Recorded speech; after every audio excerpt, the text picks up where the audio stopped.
सर्वप्रथम तो जय श्री कृष्ण। आज हम लोग जानेंगे आगे की कड़ी में कि जो भरत हैं अब चल दिए हैं वन, तो निषाद राज गुह से उनकी मुलाकात हो जाती है। तो निषाद राज जो गुह हैं उन्हें बताते हैं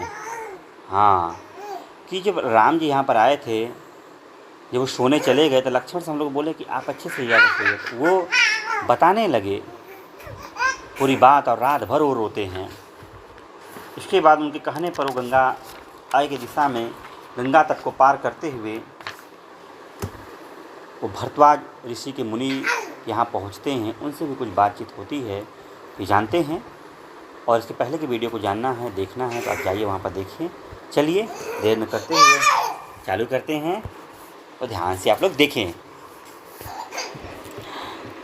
गुह का श्री राम के जटाधारण आदि से संबंध रखने वाला अत्यंत अप्रिय वचन सुनकर भरत चिंतामग्न हो गए। जिन श्री राम के विषय में उन्होंने अप्रिय बात सुनी थी, उन्हीं का वे चिंतन करने लगे। उन्हें यह चिंता हो गई कि अब मेरा मनोरथ पूर्ण न हो सकेगा। श्री राम ने जब जटा धारण कर ली तब तो वे शायद ही लौटे। भरत सुकुमार होने के साथ ही महान बलशाली थे। उनके कंधे सिंह के समान थे, भुजाएं बड़ी बड़ी और नेत्र विकसित कमल के सदृश सुंदर थे। उनकी अवस्था तरुण थी और वे देखने में बड़े मनोरम थे। उन्होंने गुह की बात सुनकर 2 घड़ी तक किसी प्रकार धैर्य धारण किया। फिर उनके मन में बड़ा दुख हुआ। वे अंकुश से विद्ध हुए हाथी के समान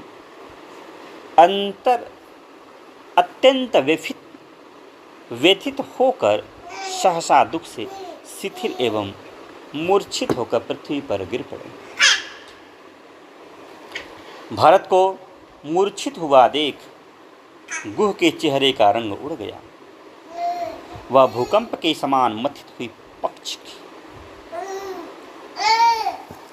शत्रुघ्न भरत के पास बैठे थे। वे उनकी वैसी अवस्था देखकर उन्हें हृदय से लगाकर जोर जोर से रोने लगे और शोक से पीड़ित हो अपनी शुद्ध बुद्ध खो बैठे।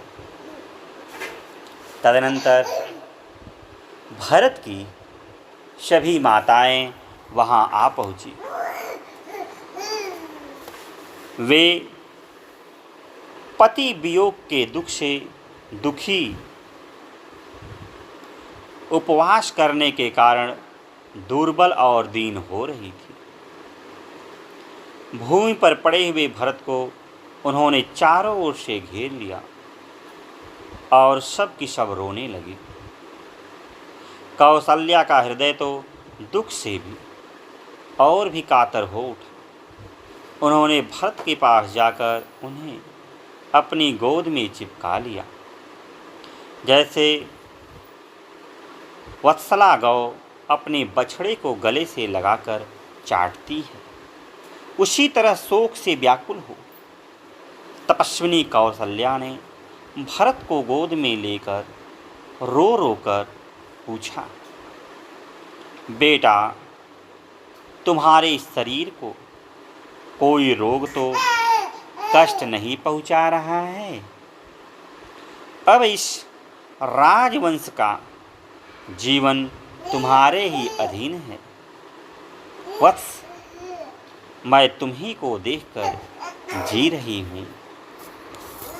श्री राम लक्ष्मण के साथ वन में चले गए और महाराज दशरथ स्वर्गवासी हो गए। अब एकमात्र तुम ही हम लोग के रक्षक। बेटा, सच बताओ, तुमने लक्ष्मण के संबंध में अथवा मुझ एक ही पुत्र वाली माँ के बेटे वन में सीता सहित गए हुए श्री राम के विषय में कोई अप्रिय बात तो नहीं सुनी है। दो ही घड़ी में जब महायशस्वी भरत का चित्त स्वस्थ हुआ तब उन्होंने रोते रोते ही कौशल्या को सांत्वना दी और कहा, माँ घबराओ मत, मैंने कोई अप्रिय बात नहीं सुनी है। फिर निषादराज गुह से इस प्रकार पूछा, गुह, उस दिन रात में मेरे भाई श्री राम कहाँ ठहरे थे? सीता कहाँ थी और लक्ष्मण कहाँ रहे? उन्होंने क्या भोजन करके कैसे बिछौने पर शयन किया था? ये सब बातें मुझे बताओ। ये प्रश्न सुनकर निषाद राजगुह बहुत प्रसन्न हुआ और उसने अपने प्रिय एवं हितकारी अतिथि श्री राम के आने पर उनके प्रति जैसा बर्ताव किया था वह सब बताते हुए भरत से कहा, मैंने भांति भांति के अन्न, अनेक प्रकार के खाद्य पदार्थ और कई तरह के फल श्री रामचंद्र जी के पास भोजन के लिए प्रचुर मात्रा में पहुँचाए। सत्य पराक्रमी श्री राम ने मेरी दी हुई सब वस्तुएं स्वीकार तो की, किंतु क्षत्रिय धर्म का स्मरण करते उनको ग्रहण नहीं किया, मुझे आदरपूर्वक लौटा दिया। फिर उन महात्मा ने हम सब लोगों को समझाते हुए कहा, सखे, हम जैसे क्षत्रियों को किसी से कुछ लेना नहीं चाहिए, अपितु सदा देना ही चाहिए। सीता सहित श्री राम ने उस रात में उपवास ही किया। लक्ष्मण जो जल ले आए थे केवल उसी को उन महात्मा ने पिया। उनके पीने से बचा हुआ जल लक्ष्मण ने ग्रहण किया। जलपान के पहले उन तीनों ने मौन एवं एकाग्रचित होकर संध्योपासना की थी। तदनंतर लक्ष्मण ने स्वयं कूश लाकर श्री रामचंद्र के लिए शीघ्र ही सुंदर बिछौना बिछाया। उस सुंदर बिस्तर पर जब सीता के साथ श्री राम विराजमान हुए तब लक्ष्मण उन दोनों के चरण पखार कर वहाँ से दूर हटाए। यही वह इंगुदी वृक्ष की जड़ है और यही वह तृण है जहाँ श्री राम और सीता दोनों ने रात्रि में शयन किया था। शत्रु संतापी लक्ष्मण अपनी पीठ पर बाणों से भरे दो तरकस बांधे, दोनों हाथों की अंगुलियों में दस्ताने पहने और महान धनुष चढ़ाए श्री राम के चारों ओर घूमकर केवल पहरा देते हुए रात भर खड़े रहे। तदनंतर मैं भी उत्तम बाण और धनुष लेकर वहीं आ खड़ा हुआ जहाँ लक्ष्मण थे। उस समय अपने बंधु बांधवों के साथ जो निद्रा और आलस्य का त्याग करके धनुष बाण लिए सदा सावधान रहे, मैं देवराज इंद्र के समान तेजस्वी श्री राम की रक्षा करता रहा।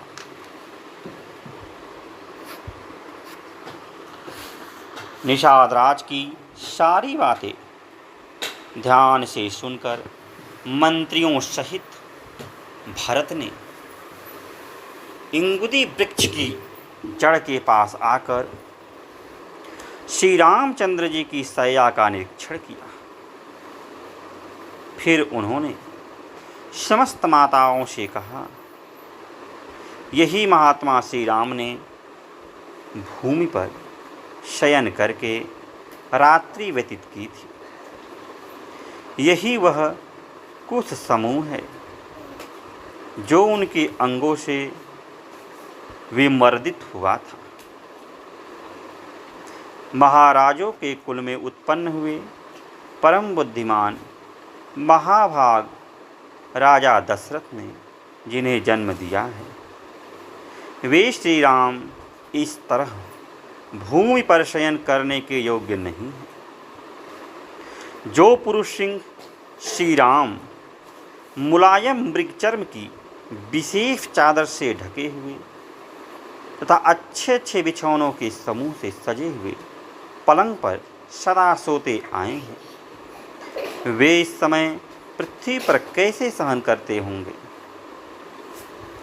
जो सदा विमानाकार प्रसादों के श्रेष्ठ भवनों और अट्टालिकाओं में सोते आए हैं तथा जिनकी फर्श सोने और चांदी की बनी हुई, जो अच्छे बिछौनों से सुशोभित है, पुष्प राशि से विभूषित होने के कारण जिनकी विचित्र शोभा होती है, जिनमें चंदन और अगुरी की सुगंध फैली रहती है, जो श्वेत बादलों के समान उज्ज्वल कांति धारण करते हैं, जिनमें सुख समूहों का कलरव होता रहता है, जो शीतल है एवं कपूर आदि की सुगंध से व्याप्त होते हैं, जिनकी दीवारों पर सुवर्ण का काम किया गया है तथा जो ऊंचाई में मेरु के समान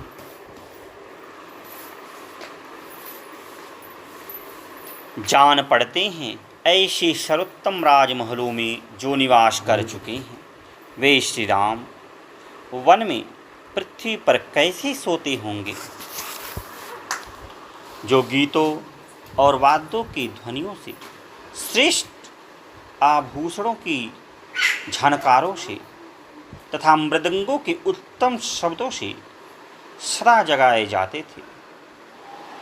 बहुत से बंदीगण समय समय पर जिनकी वंदना करते थे, सूत और मागध अनुरूप गाथाओं और स्तुतियों से जिनको जगाया करते थे, वे शत्रु संतापी श्री राम अब भूमि पर कैसे सहन करते होंगे।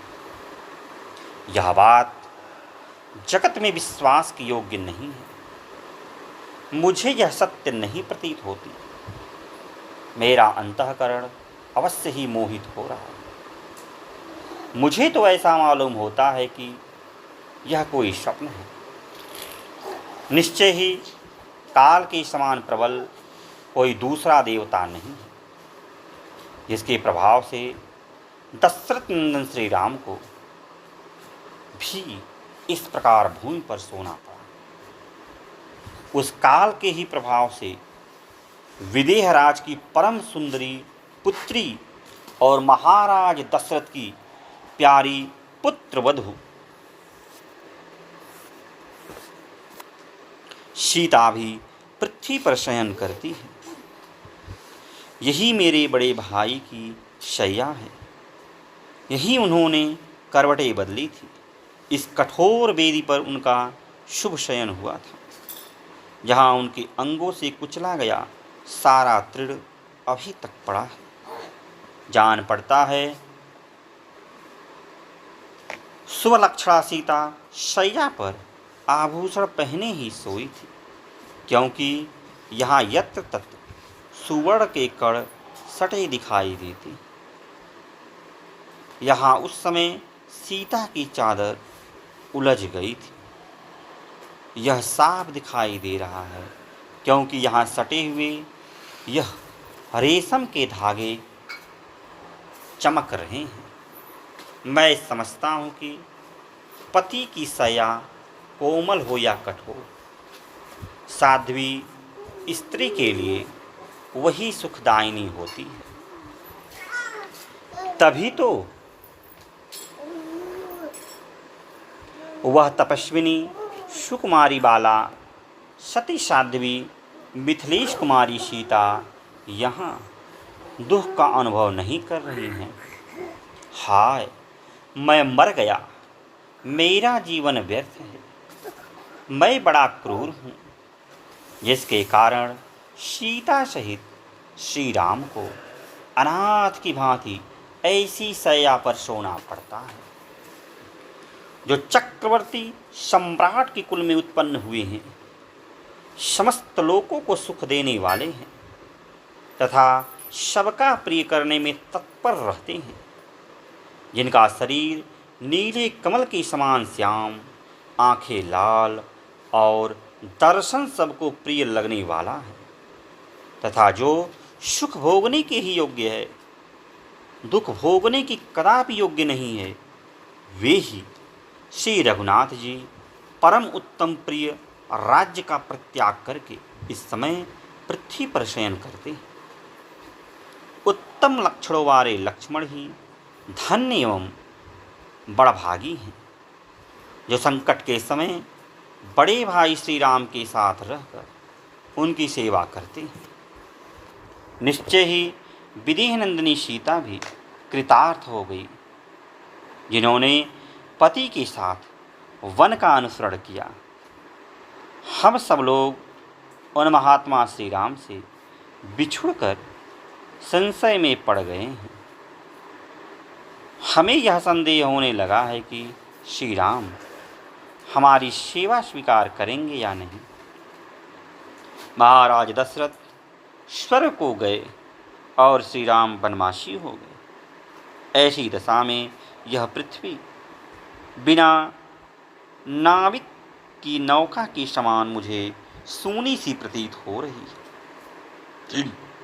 वन में निवास करने पर भी उन्हीं श्री राम के बाहुबल से सुरक्षित हुई इस वसुंधरा को कोई शत्रु मन से भी नहीं लेना चाहता है। इस समय अयोध्या की चार दीवारी की सब ओर से रक्षा कोई प्रबंध नहीं। हाथी और घोड़े बंधे नहीं रहते, खुले विचरते हैं। नगर द्वार का फाटक खुला ही रहता है। सारी राजधानी आरक्षित है। सेना में हर्ष और उत्साह का अभाव है। समस्त नगरी रक्षकों से सूनी सी जान पड़ती है। संकट में पड़ी हुई है। रक्षकों के अभाव से आवरण रहित हो गई है, तो भी शत्रु विषमिश्रित भोजन की भांति इसे ग्रहण करने की इच्छा नहीं करती। श्री राम के बाहुबल से ही इसकी रक्षा हो रही है। आज से मैं भी पृथ्वी पर अथवा तिनकों पर ही सोऊंगा, फल मूल का ही भोजन करूंगा और सदा वल्कल वस्त्र तथा जटा धारण किए रहूंगा। वनवास के जितने दिन बाकी हैं, उतने दिनों तक मैं ही वहाँ सुखपूर्वक निवास करूंगा। ऐसा होने से आर्य श्री राम की हुई प्रतिज्ञा झूठी नहीं है। भाई के लिए वन में निवास करते समय शत्रुघ्न मेरे साथ रहेंगे और मेरे बड़े भाई श्री राम लक्ष्मण को साथ लेकर अयोध्या का पालन करेंगे। अयोध्या में ब्राह्मण लोग ककुत्स कुलभूषण श्री राम का अभिषेक करेंगे। क्या देवता मेरे इस मनोरथ को सत्य करेंगे? मैं उनके चरणों पर मस्तक रखकर उन्हें मनाने की चेष्टा करूंगा। यदि मेरे बहुत कहने पर भी वे लौटने को राजी नहीं होंगे, तो उन वनवासी श्री राम के साथ मैं भी दीर्घकाल तक वही निवास करूंगा। वे मेरी उपेक्षा नहीं करेंगे। श्रृंगेरपुरम में ही गंगा के तट पर रात्रि बिताकर रघुकुल नंदन भरत प्रातःकाल उठे और शत्रुघ्न से इस प्रकार बोले, शत्रुघ्न उठो, क्या सो रहे हो? तुम्हारा कल्याण हो। तुम निषादराज गुह को शीघ्र बुला लाओ, वही हमें गंगा के पार उतारेगा। उनसे इस प्रकार प्रेरित होकर शत्रुघ्न वहां से निकले। वे श्री राम का चिंतन करता हुआ जाग रहा हुआ, सोता नहीं। वे दोनों पुरुष सिंह जब इस प्रकार परस्पर बातचीत कर रहे थे, उसी समय गुह उपयुक्त वेला में आ पहुंचा और हाथ जोड़कर बोला, काकुत्स्थ कुलभूषण भरत जी, इस नदी के तट पर आप रात में सुख से रहे हैं ना? सेना सहित आपको यहाँ कोई कष्ट तो नहीं हुआ है? आप सर्वथा निरोगी हैं ना? गुह के स्नेहपूर्वक कहे गए इस वचन को सुनकर श्री राम के अधीन रहने वाले भरत यो कहा, बुद्धिमान निषादराज, हम सब लोगों की रात बड़े सुख से बीती है। तुमने हमारा बड़ा सत्कार किया। अब ऐसी व्यवस्था करो जिससे तुम्हारे मल्लाह बहुत सी नौकाओं द्वारा हमें गंगा के पार उतार दे। भरत का यह आदेश सुनकर गुह तुरंत अपने नगर में गया और भाई बंधुओं से बोला, उठो, जागो, सदा तुम्हारा कल्याण हो। नौकाओं को खींचकर घाट पर ले आओ। भरत की सेना को गंगा जी के पार उतारूंगा। गुह के इस प्रकार कहने पर अपने राजा की आज्ञा से सभी मल्लाह शीघ्र ही उठकर खड़े हुए और चारों ओर से 500 नौकाएं एकत्र कर लाए। इन सब के अतिरिक्त कुछ स्वस्तिक नाव से प्रसिद्ध नौकाएं जो स्वस्तिक के चिन्हों से अलंकृत होने के कारण उन्हीं चिन्हों से पहचानी जाती थी। उन पर ऐसी पताकाएं फहरा रही थी जिनमें बड़ी बड़ी घंटियां लटक रही थी। स्वर्ण आदि के बने हुए चित्रों से उन नौकाओं की विशेष शोभा हो रही थी। उनमें नौका खेने के लिए बहुत से डंडे लगे हुए थे, जहाँ चतुर नाविक उन्हें चलाने के लिए तैयार बैठे थे। वे सभी नौकाएं बड़ी मजबूत बनी थी। उन्हीं में से एक कल्याणमयी नाव गुह स्वयं लेकर आया, जिनमें श्वेत कालीन बिछे हुए थे तथा उस स्वास्तिक नाम वाले नाम पर मांगलिक शब्द हो रहा था। उस पर सबसे पहले पुरोहित, गुरु और ब्राह्मण बैठे। तत्पश्चात उस पर भरत, महाबली शत्रुघ्न, कौशल्या, सुमित्रा, कैकेयी तथा राजा दशरथ की जो अन्य रानियां थीं वे सब सवार हुए। तदनंतर राज परिवार की दूसरी स्त्रियां बैठी थीं। गाड़ियां तथा क्रय विक्रय की सामग्रियां दूसरी दूसरी नाव पर लादी गई। कुछ सैनिक बड़ी बड़ी मसाले जलाकर अपने खेमों में छूटी हुई वस्तुओं को संभालने लगे। कुछ लोग शीघ्रतापूर्वक घाट पर उतरने लगे तथा बहुत से सैनिक अपने अपने सामान को यह मेरा है, यह मेरा है, इस तरह पहचान कर उठाने लगे। उस समय जो महान कोलाहल मचा वह आकाश में गूंज उठा। उन सभी नावों पर पताकाएं फहरा रही थी। सबके ऊपर खेने वाले कई मल्लाह बैठे थे। वे सब नौकाएं उस समय चढ़े हुए मनुष्यों को तीव्र गति से पार ले जाने लगी। कितनी ही नौकाएं केवल स्त्रियों से भरी थी। कुछ नाव पर घोड़े थे तथा कुछ नौकाएं गाड़ियों तथा उसमें जोते जाने वाले घोड़े खच्चर, बैल आदि वाहनों तथा बहुमूल्य रत्न आदि को ढो रही थी। वे दूसरे तट पर पहुंचकर वहां लोगों को उतार कर जब लौटी, उस समय मल्लाह बंधु जल में उनकी विचित्र गति का प्रदर्शन करने लगे। वैजयंती पताकाओं से सुशोभित होने वाले हाथी महावताओं से प्रेरित होकर स्वयं ही नदी पार करने लगे। उस समय वे पंखधारी पर्वत के समान प्रतीत होते थे। कितने ही मनुष्य नाव पर बैठे थे और कितने ही बांस तथा तिनकों से बने हुए बेड़ों पर सवार थे।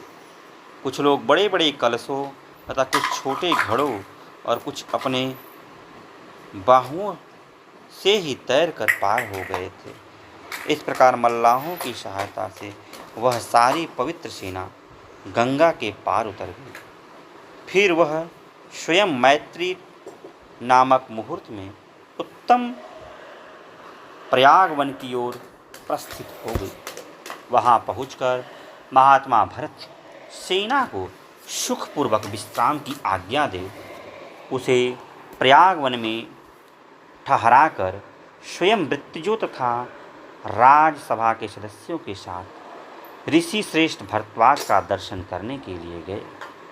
देव पुरोहित महात्मा ब्राह्मण भरद्वाज मुनि के आश्रम पर पहुंचकर भरत ने उन विप्र शिरोमणि के रमणीय एवं विशाल वन को देखा, जो मनोहर पर्णशालाओं तथा वृक्षवालियों से सुशोभित था।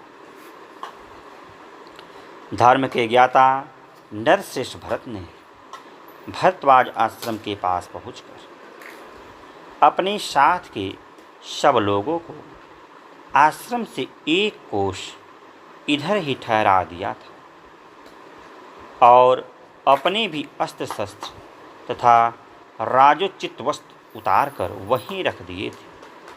केवल 2 रेशमी वस्त्र धारण करके पुरोहित को आगे किए वे मंत्रियों के साथ पैदल ही वहां गए।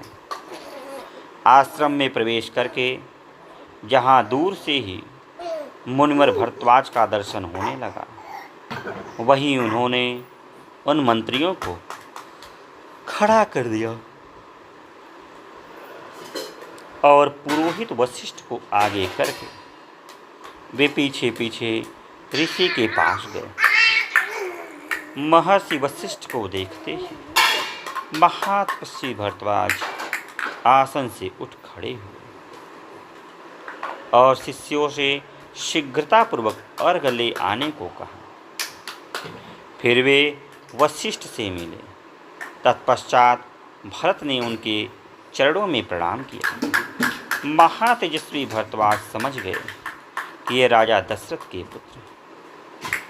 धर्मज्ञ ऋषि ने क्रमशः वशिष्ठ और भरत को अर्घपाद तथा फल आदि का निवेदन करके उन दोनों के कुल का कुशल समाचार पूछा। इसके बाद अयोध्या, सेना, खजाना, मित्रवर्ग तथा मंत्रिमंडल का हाल पूछा। राजा दशरथ की मृत्यु का वृत्तांत वे जानते थे, इसलिए उनके विषय में उन्होंने कुछ नहीं पूछा। वशिष्ठ और भरत ने भी महर्षि के शरीर, अग्निहोत्र, शिष्य वर्ग, पेड़ पत्ते तथा मृग पक्षी आदि का कुशल समाचार पूछा। महायशस्वी भरद्वाज सब ठीक है ऐसा कहकर श्री राम के प्रति स्नेह होने के कारण भरत से इस प्रकार बोले, तुम तो राज्य कर रहे हो ना, तुम्हें यहाँ आने की क्या आवश्यकता पड़ी? यह सब मुझे बताओ, क्योंकि मेरा मन तुम्हारी ओर से शुद्ध नहीं हो रहा है। मेरा विश्वास तुम पर नहीं जमता है, जो शत्रुओं का नाश करने वाला है। जिस आनंदवर्धक पुत्र को कौशल्या ने जन्म दिया है, अथा तुम्हारे पिता ने स्त्री के कारण जिस महायशस्वी पुत्र को 14 वर्ष तक वन में रहने की आज्ञा देकर उसे भाई और पत्नी के साथ दीर्घकाल के लिए वन में भेज दिया। उस निरपराध श्री राम और उसके छोटे भाई लक्ष्मण का तुम अकंट राज भोगने की इच्छा से कोई अनिष्ट तो नहीं करना चाहते हो? भरद्वाज जी के ऐसा कहने पर दुख के कारण भरत की आंखें डबाडब आई। वे लड़खड़ाती हुई वाणी में उनसे इस प्रकार बोले, भगवान, यदि आप पूज्यपाद महर्षि भी मुझे ऐसा समझते हैं तब तो मैं हर तरह से मारा गया।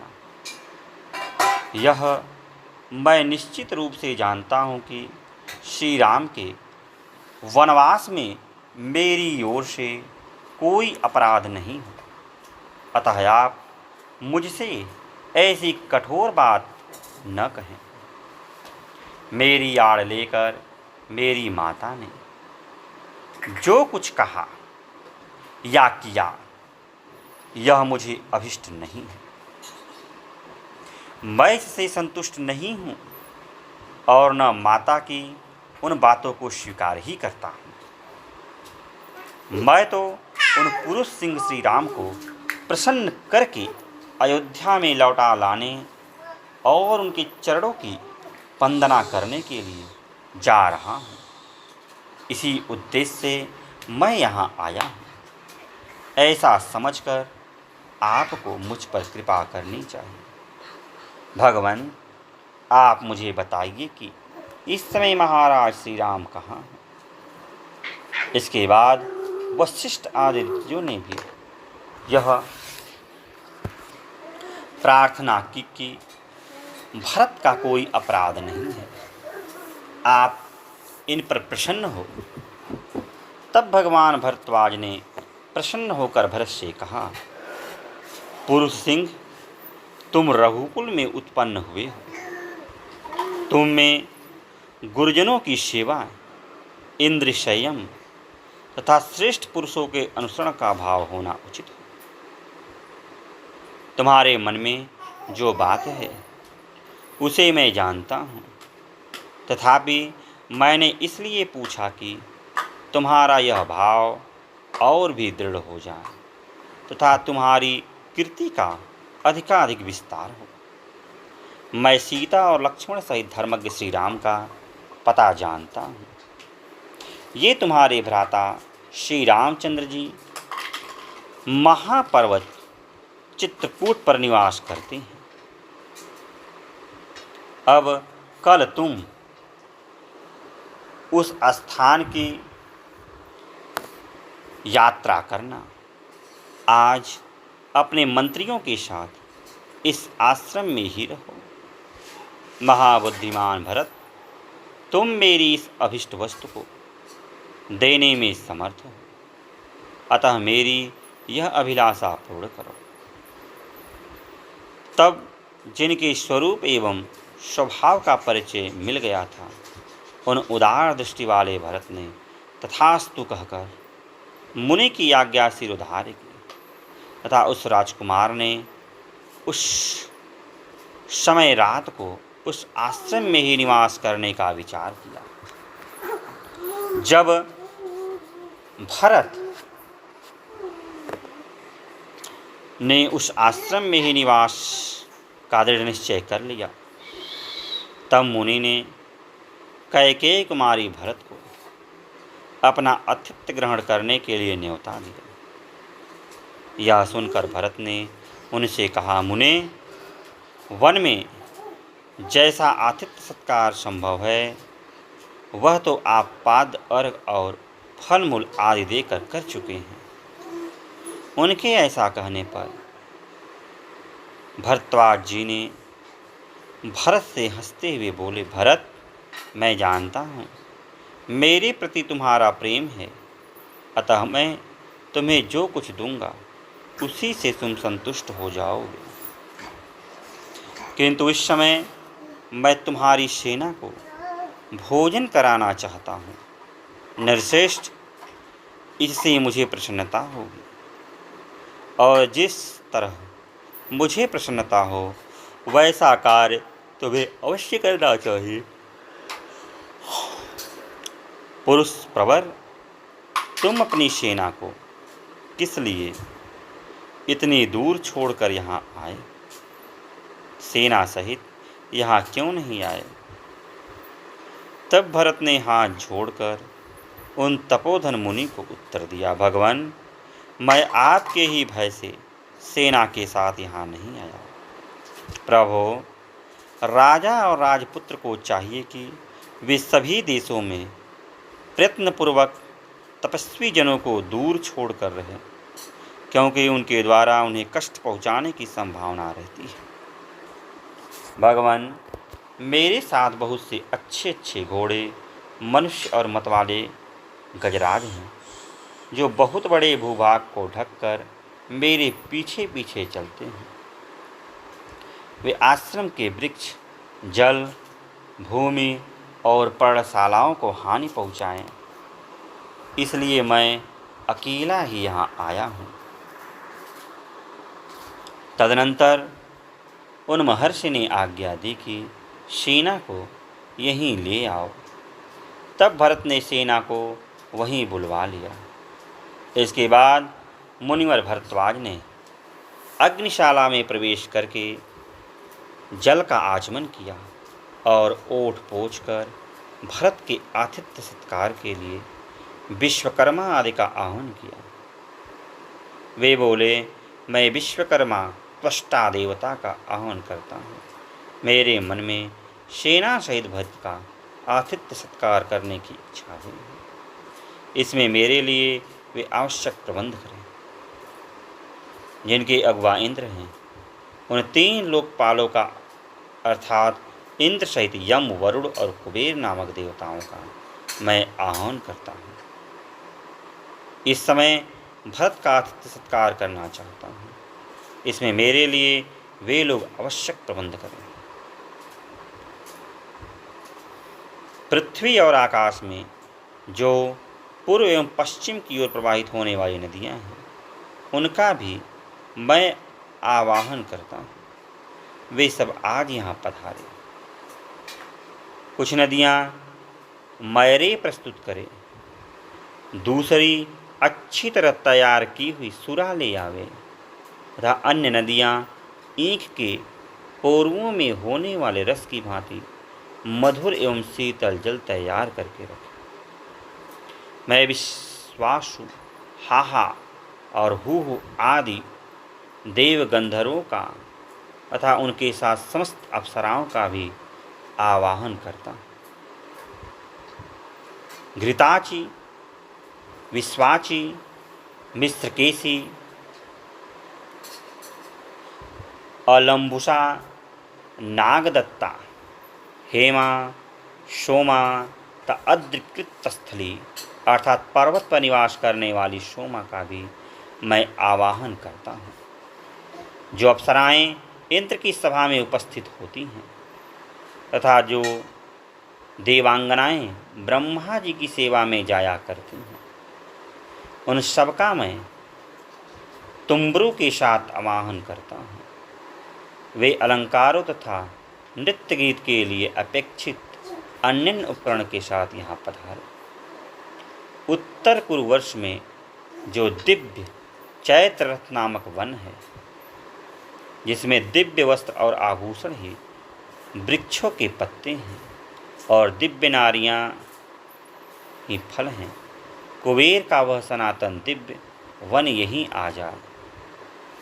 यहाँ भगवान सोम मेरी अतिथियों के लिए उत्तम अन्न, नाना प्रकार के भक्ष्य, भोज्य, लेह और चोष्य की प्रचुर मात्रा में व्यवस्था करें। वृक्षों से तुरंत चुने गए नाना प्रकार के पुष्प, मधु आदि पेय पदार्थ तथा नाना प्रकार के फलों के गूदे भी भगवान सोम यहाँ प्रस्तुत करें। इस प्रकार उत्तम व्रत का पालन करने वाले भरद्वाज मुनि ने एकाग्रचित और अनुपम तेज से संपन्न हो शिक्षा शास्त्र में बताई गई उच्चारण विधि और व्याकरण शास्त्र के प्रकृत प्रत्यय संबंधी स्वर से युक्त वाणी में उन सब का आह्वान किया। इस तरह आवाहन करके मुनि पूर्वाभिमुख हो हाथ जोड़े मन ही मन ध्यान करने लगे। उनके स्मरण करते ही वे सभी देवता एक एक करके वहाँ आ पहुँचे। फिर तो वहाँ मलय और दरदूर नामक पर्वतों का स्पर्श करके बहने वाली अत्यंत प्रिय और सुखदायिनी हवा धीरे धीरे चलने लगी, जो स्पर्श मात्र से शरीर के पसीनों को सुखा देने वाली थी। तत्पश्चात मेघगढ़ दिव्य पुरुषों की वर्षा करने लगे। संपूर्ण दिशाओं में देवताओं की दुमदुभियों का मधुर शब्द सुनाई देने लगा। उत्तम वायु चलने लगी। अप्सराओं के समुदाय का नृत्य होने लगा। देव गंधर्व गाने लगे। सब ओर वीणाओं की स्वर लहरियां फैल गई। संगीत का वह शब्द पृथ्वी, आकाश तथा प्राणियों के कर्ण कुहारों में प्रविष्ट होकर गूंजने लगा। आरोह अवरोह से युक्त वह शब्द कोमल एवं मधुर था। समताल से विशिष्ट था, लय गुण से संपन्न था। इस प्रकार मनुष्य के कानों को सुख देने वाला वह दिव्य शब्द हो ही रहा था। भरत की सेना को विश्वकर्मा का निर्माण कौशल दिखलाई दी। चारों ओर 5 योजन की भूमि समतल हो गई। उस पर नीलम और वैदुर्य मणि के समान नाना प्रकार की घनी घास छा रही थी। स्थान स्थान पर बेल, केत, कटहल, आंवला, बिजौरा तथा आम के वृक्ष लगे थे, जो फलों से सुशोभित हो रहे थे। उत्तर कुरुवर्ष से दिव्य भोग सामग्रियों से संपन्न चैत्र रथ नामक वन वहां आ पहुंचा।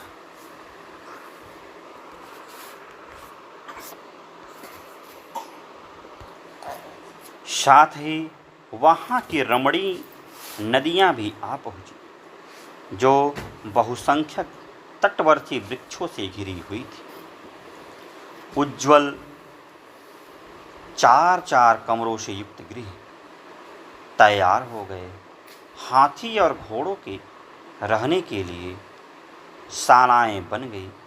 अट्टालिकाओं तथा सतमंजिले महलों से युक्त सुंदर नगर द्वार भी निर्मित हो गए। राज परिवार के लिए बना हुआ सुंदर द्वार से युक्त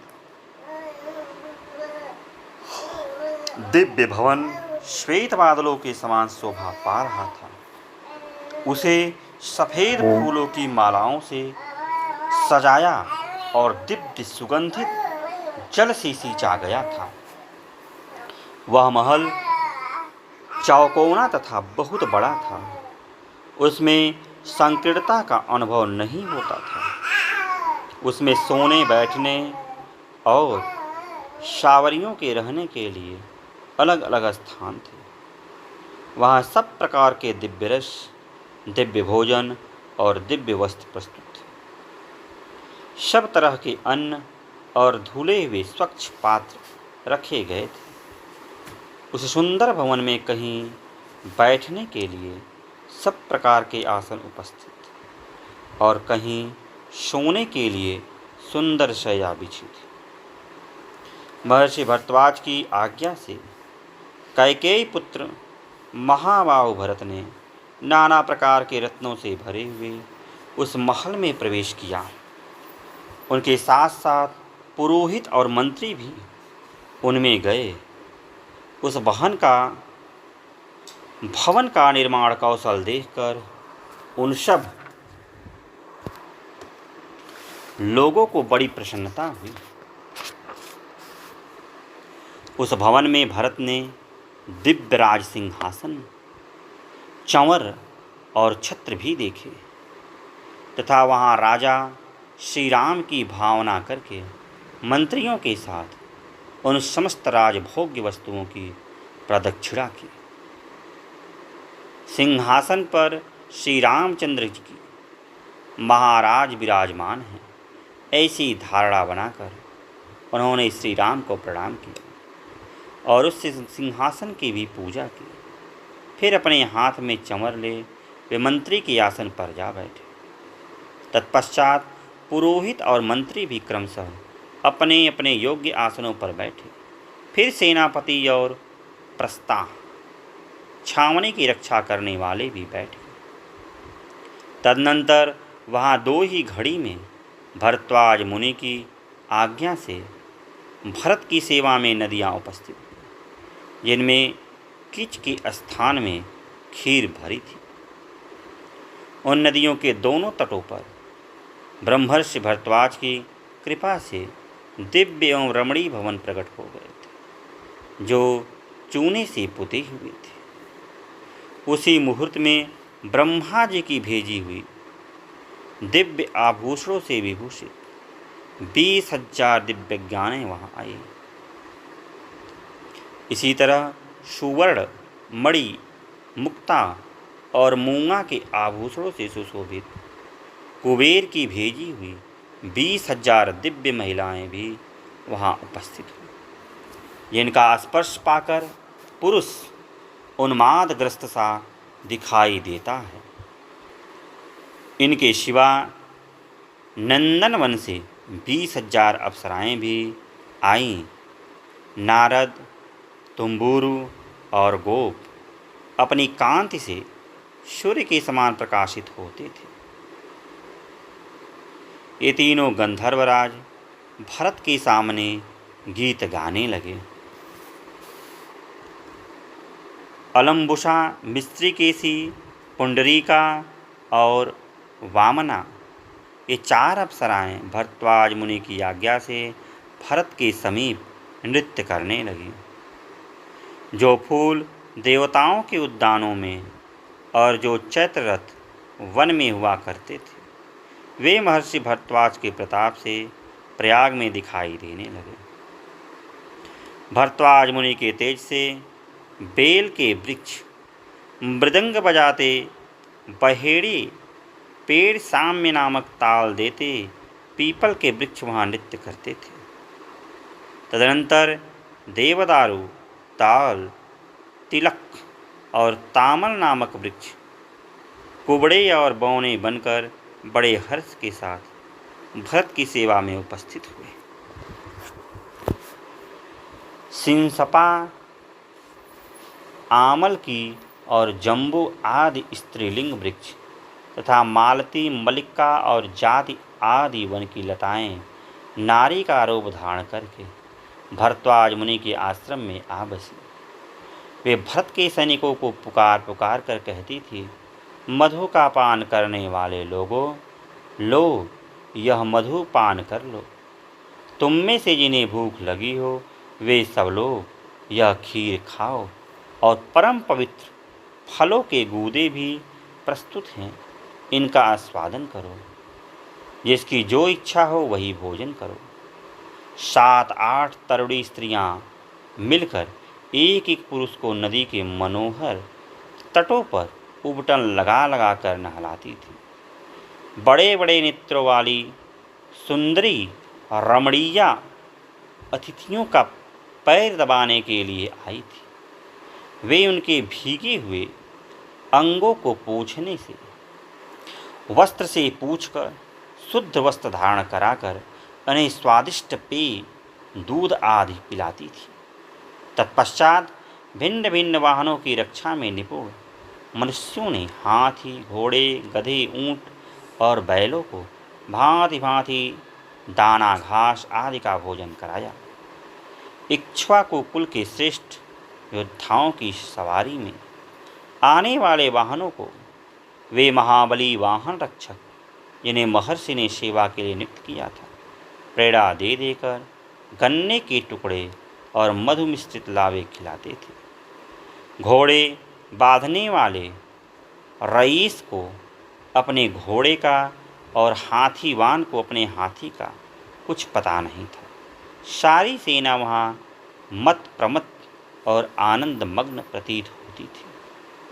संपूर्ण मनोवांछित पदार्थों से तृप्त होकर लाल चंदन से चर्चित हुए सैनिक अप्सराओं का सहयोग पाकर निमंत्रित पाते कहने लगे, अब हम अयोध्या नहीं जाएंगे, दंडकारण्य भी नहीं जाएंगे। भरत सकुशल रहें, जिनके कारण हमें इस भूतल पर स्वर्ग का सुख मिला। तथा श्री रामचंद्र भी सुखी रहें, जिनके दर्शन के लिए आने पर हमें इस दिव्य सुख की प्राप्ति हुई। इस प्रकार पैदल सैनिक तथा हाथी सवार, घुड़सवार रईस और महावत आदि उस सत्कार को पाकर स्वच्छंद हो उपयुक्त बात कहने लगे। भरत के साथ आए हुए हजारों मनुष्य वहाँ का वैभव देखकर हर्ष के मारे फूले नहीं समाते थे और जोर जोर से कहते थे, यह स्थान स्वर्ग है। सहस्त्रों सैनिक फूलों के हार पहनकर नाचते, हंसते और गाते हुए सब ओर दौड़ते फिरते थे। उस अमृत के समान स्वादिष्ट अन्न का भोजन कर चूकने पर भी उन दिव्य भक्ष्य पदार्थों को देखकर उन्हें पुनः भोजन करने की इच्छा हो जाती थी। दास दासियां, सैनिकों की स्त्रियां और सैनिक सब के सब नूतन वस्त्र धारण करके सब प्रकार से अत्यंत प्रसन्न हो गए थे। हाथी, घोड़े, गधे, ऊंट, बैल, मृग अतः पक्षी भी वहाँ पूर्ण तृप्त हो गए थे। अतः कोई दूसरी किसी वस्तु की इच्छा नहीं करता था। उस समय वहाँ कोई भी मनुष्य ऐसा नहीं दिखाई देता था जिसके कपड़े सफ़ेद न हो, जो भूखा या मलिन रह गया हो, अथवा जिसके केस धूल से दूषित हो गए हो।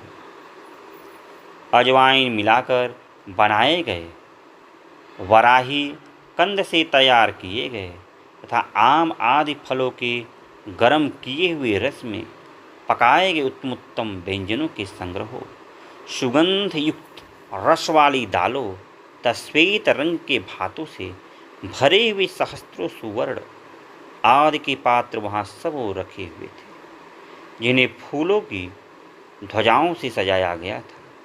भरत के साथ आए हुए सब लोगों ने उन पात्रों को आश्चर्यचकित होकर देखा। वन के आसपास जितने कुएं थे, उन सब में गाढ़ी स्वादिष्ट खीर भरी हुई थी। वहाँ की गौएं कामधेनु सब प्रकार की कामनाओं को पूर्ण करने वाली हो गई थी और उस दिव्य वन के वृक्ष मधु की वर्षा करते थे।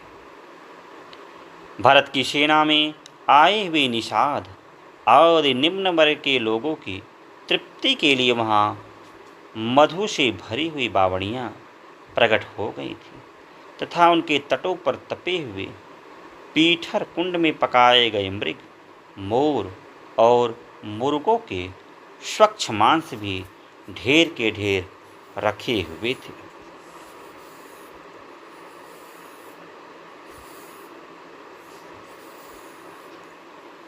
वहाँ सहस्त्रों सोने के अन्न पात्र, लाखों व्यंजन पात्र और लगभग 1 अरब थालियाँ संग्रहित थी।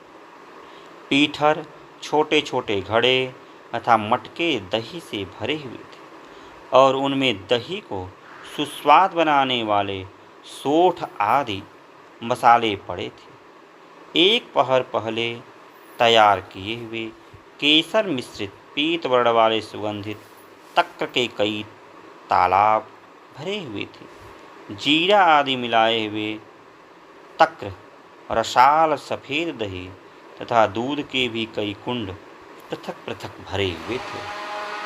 शक्करों के कई ढेर लगे थे। स्नान करने वाले मनुष्यों को नदी की घाटों पर भिन्न भिन्न पात्रों में पिसे हुए आंवले, सुगंधित चूर्ण तथा और भी नाना प्रकार के स्नान उपयोगी पदार्थ दिखाई देते थे। साथ ही ढेर के ढेर दातन जो सफ़ेद कूचे वाले थे वहाँ रखे हुए थे। संपुटों में घिसे हुए सफ़ेद चंदन वहाँ विद्यमान थे।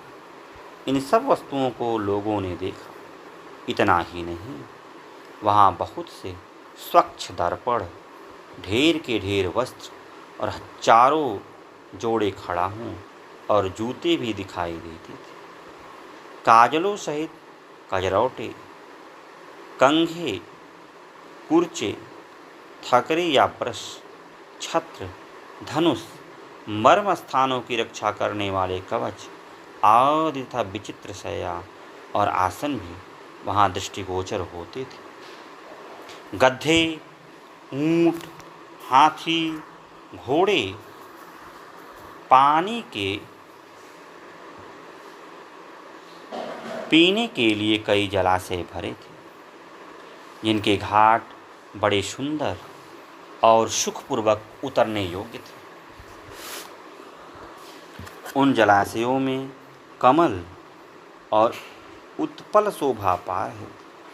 उनका जल आकाश के समान स्वच्छ था तथा उसमें सुखपूर्वक तैरा जा सकता था।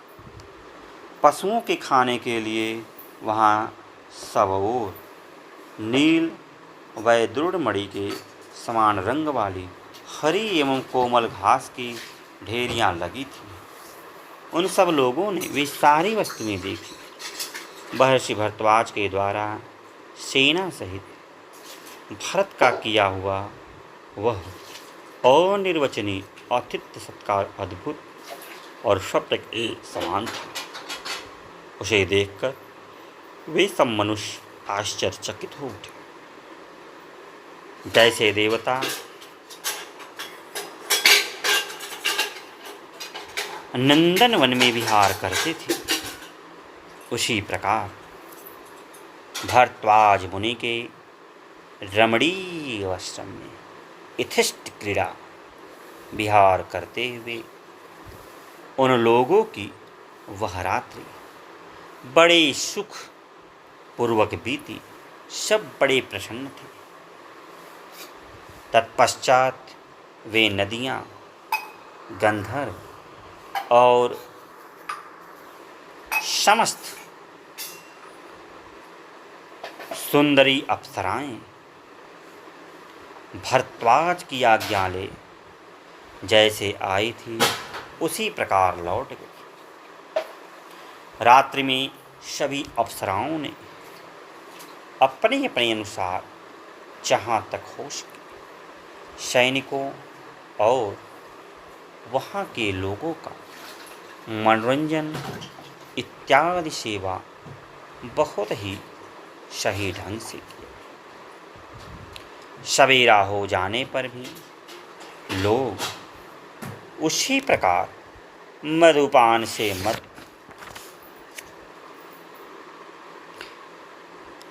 एवं उन्मत्त दिखाई देते थे, क्योंकि रात में जो लोग मधुपान किए थे उसका मधुपान का जो स्वाद था अभी तक उनके मन से उतरा नहीं था। जो सुख पाए थे वह उन्हें प्रतीत ही हो रहा था। उनके अंगों पर दिव्य अगरुयुक्त चंदन का लेप ज्यों का त्यों दृष्टिगोचर हो रहा था। मनुष्य के उपभोग में लाए गए नाना प्रकार के दिव्य उत्तम पुष्पहार भी उसी अवस्था में पृथक पृथक बिखरे पड़े थे, क्योंकि रात में उन लोगों की सेवा आवश्यकता ऋषि भरद्वाज मुनि ने बड़े ही उत्तम और अपने दिव्य तपोबल के आधार पर प्रस्तुत किया था।